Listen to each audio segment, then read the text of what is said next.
Sometimes it's crazy to think about what Saints Row could have been today. I still remember when that graffiti art teaser dropped and everybody was losing it. For years, we waited for an update on a new game and it was finally coming. I still remember how everyone immediately started making predictions and theories, making the fans even more excited for the next game to be revealed. Every day, the graffiti wall was being updated with new symbols. People at this time believed they were paying homage to Saints Row 1, possibly hinting at a return to its game-related content. Which can I say is the biggest catfish of all time? Like, they knew exactly what they was doing with this. Hold up, I'll be right back. Hey, see if she got a friend. Ooh, what's up? Not a damn thing! Quick side note before we get started, I am very sick right now, so please do not mind my voice. Gotta get these videos out and let's go ahead and get to it. Today, we're coming up on 2 years since the release of the reboot's failure, and it's been 6 months since Volition got shut down. Now, while all this drama was going on between the release of the trailer and the release of the game, I just let the situation play out because, to be honest, the thought of the reboot, like just thinking about that game for a long time made me so sick, man. I didn't even want to talk about it. Like, that's just how disappointed I was, especially after waiting almost 10 years for another possible serious tone Saints Row game. There were a lot of missed opportunities when the reboot flopped. I feel like Saints Row could have possibly became bigger than it ever was before if they didn't fumble this one. I mean, they literally had so many eyes on the product. Everyone was excited when they heard a trailer was gonna drop soon. I feel like they could have even became a GTA competitor again, especially since they had all that time when people were getting bored of waiting on GTA 6. So people would have had another open world crime game to focus on in the meanwhile. But what could Saints Row have done to make the reboot a success? There's a few different perspectives I was debating on talking about this from. Before the Saints Row reboot was announced, everyone thought that the next title was gonna be Saints Row 5. People theorized that the writers would probably just take back the storyline where the Earth was destroyed, say it was all fake or a simulation or some bullshit. We just pick up somehow back with the usual characters and carry on. The same way they unwrote Gat's death in Saints Row 4. Another one of their famous screw-ups. They had to pretend it never actually happened, and everything is just a simulation, ha ha ha. Of course, we now know that the series did a complete restart and would entirely be rebooted. I was gonna focus this video on what my ideal version of a Saints Row reboot would be if we completely ignored everything that actually ended up happening in 2022. If we just forget the shirtless male stripper and Steve Urkel exists. But I realized that reimagining a reboot in an entirely different universe from scratch would lead to endless possibilities. So I'll just be going over what I would have done differently, because if it was up to me, man, I would have saved the fucking day. But first, I want to talk about how Saints Row 3 kind of led us to all of this in the first place. Now don't worry, this ain't about to become like a Saints Row 3 hate video or nothing. I'm just kind of giving you like a timeline to explain the reason why we even needed a reboot. So let's go ahead and go into that. Now in my opinion, Saints Row 3 didn't really make any sense. Instead of a continuation picking up where we left off in Saints Row 2, it becomes an entirely different game. There's no logical flow between the two. They really could have used Saints Row 3 as a chance to put an end to the Dex storyline, since it was never officially resolved in the second game. That could have been the premise of going to Steelport, but instead none of the unresolved issues are ever addressed. Instead, the Saints become celebrities that sell energy drinks. I won't go on too much about what I don't like about Saints Row 3, but my point here is that this is just the beginning of the biggest disconnect. This was just the beginning of the downward spiral of Saints Row. I cannot make this up. Bad planning and writing is literally the reason they had to restart the entire game, and they still managed to screw that up in their second chance. I can just imagine Volition and Deep Silver was like, okay, we need to make another Saints Row game before we fall off. Like, this game the only shit people be looking at when we drop, so, oh wait, we blew up the fucking Earth, so we can't. Now don't get me wrong, Saints Row 3 isn't the worst game in existence. It's just the fact that it has so little to do with the previous titles that make me not care for it. You cannot alienate an entire set of people from your fan base and expect them to not be upset with it. So now that we got the reason for there even being a reboot in the first place out the way, let's talk about what they got wrong. First of all, if you decide to bring the Saints back as a gang, right? Off rip, get rid of these bogus ass outfits. I don't know who designed the clothes for this game. Like, yo, why does this dude got his pants rolled up like that for? Like, come on, man. Don't nobody want to see them ashy ass ankles. I don't know who told him that was drip, but it's not.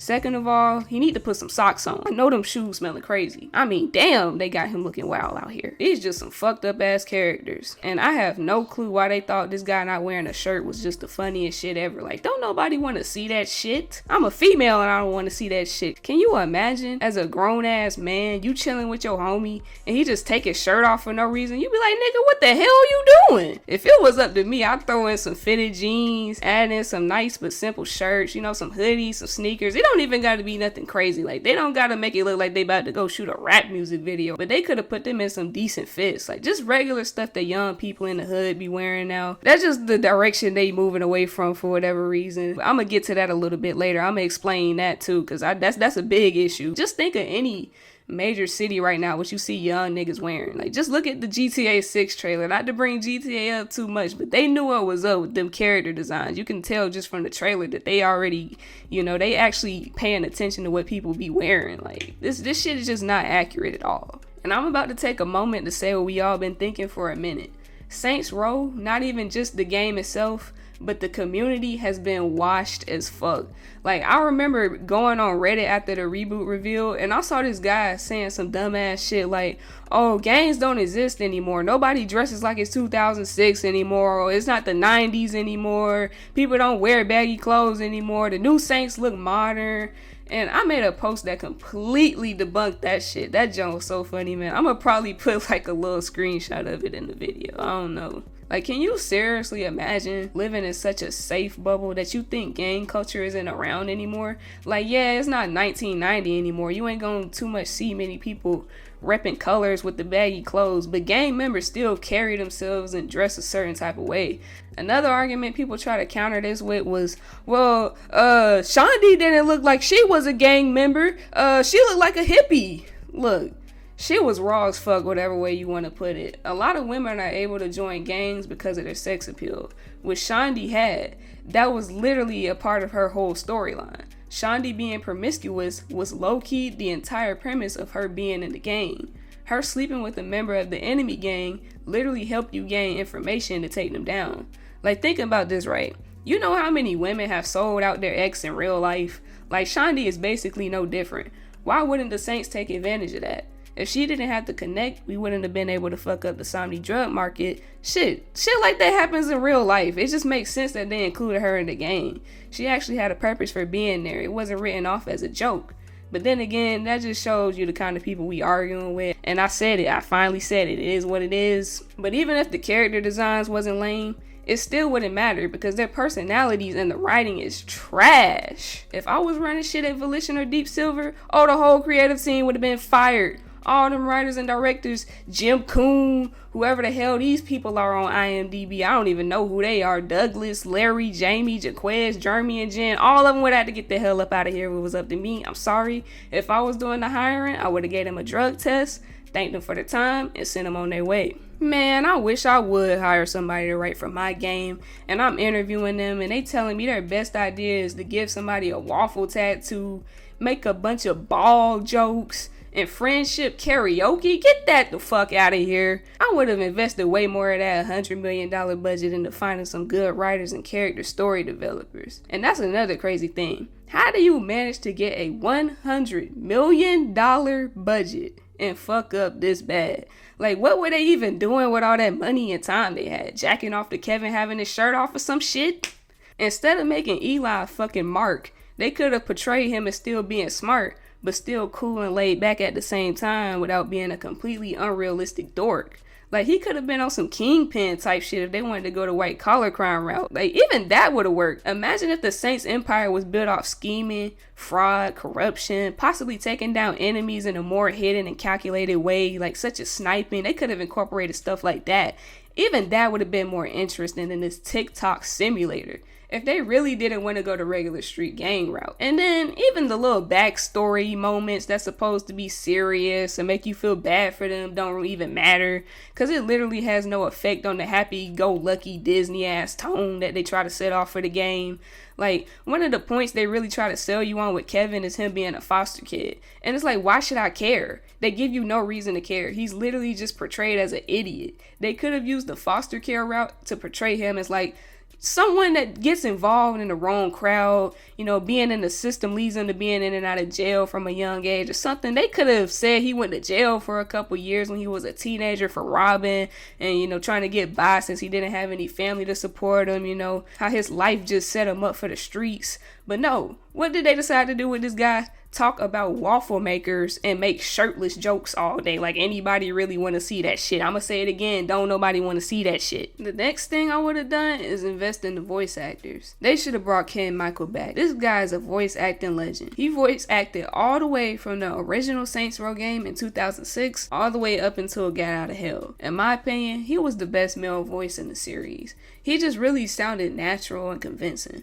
It's a shame they got rid of him. When I found out he wasn't coming back, it really threw the vibe off. And the voice acting in the reboot just doesn't do it for me. Like, y'all remember when that trailer dropped and the female player was like, "Hey, asshole! Get the fuck away from my friends." yeah, that's when I knew we were cooked. Well, really, I knew we were cooked when dude put that damn cyberspace Hello Kitty helmet on his head. But yeah, even if the other voice actors they scouted weren't as strong, the least they could have did is bring back Kennen-Michael. Next up is location. Nobody cares about this boring, empty, lackluster desert. Genuinely asking this, seriously, I'm so serious. Who likes desert maps? If you like desert maps and games, please let me know. I'm dead serious. And I don't mean games like San Andreas where the desert is just one part of the map. I mean games where the majority of the entire world is designed to be a desert. I remember before the city was revealed, everyone was theorizing what coast or city it would be based in. I heard some people say they should go back to Stillwater, which would have been okay in my opinion, but I was kind of hoping they'd go somewhere else but make it just as good or possibly somehow even better than Stillwater. I heard some people say they wanted it based off Miami, although I don't know about Miami. That's kind of been there and done that enough times. And maybe I'm just a little biased for this since I'm from Atlanta, but this is just an idea. I would have liked to see a Saints Row game take place on the southeast. I'm just throwing ideas out there. As far as the world environment goes, whatever happened to enterable buildings? Like those secret buildings in Saints Row 2 that they didn't have on the map, whatever happened to that? We had a whole shopping mall, a science center, a hotel, an airport, and I can go on. I definitely would have added some hidden enterable spots around the city. And what happened to the lively random NPCs? You can't even do anything to the shop owners in this game. They have zero reaction to bullets, and there's little to no blood. That's another thing. Is this supposed to be a kid's game or what? What's the point of having an M rating if there's nothing other than cursing that's affecting the maturity of the game? Like genuinely, what is in this game that's not suitable for kids? This is not an M-rated game. Another thing I would have did is stop that rebranding bullshit. Keep freckle bitches. Like, is humor not allowed anymore? FBs just sounds lame and watered down. Like, can we not say the word bitch anymore? The logo change is foul too. Y'all remember that one we had in Saints Row 1? She had that. And that's another thing. Why did they give the promotional character this hairstyle? And look, I'm not even the type of person that try to go out of my way to offend people or like call everything woke, because that term woke is so overused. Like, I don't mind seeing diversity and shit in games, but sometimes it gets to a point where it's like, okay bro, what the fuck are y'all doing right now? Like, what point are y'all even trying to portray with this? Like, what are you doing? Like, in my opinion, I feel like people should be able to live their life and do what they want, be who they want. But it's like, what the hell are y'all actually doing with this fucking hairstyle? Like, what are you trying to say right now? Like, nobody wants to look at this shit when we playing this game. I'm sorry, we just don't.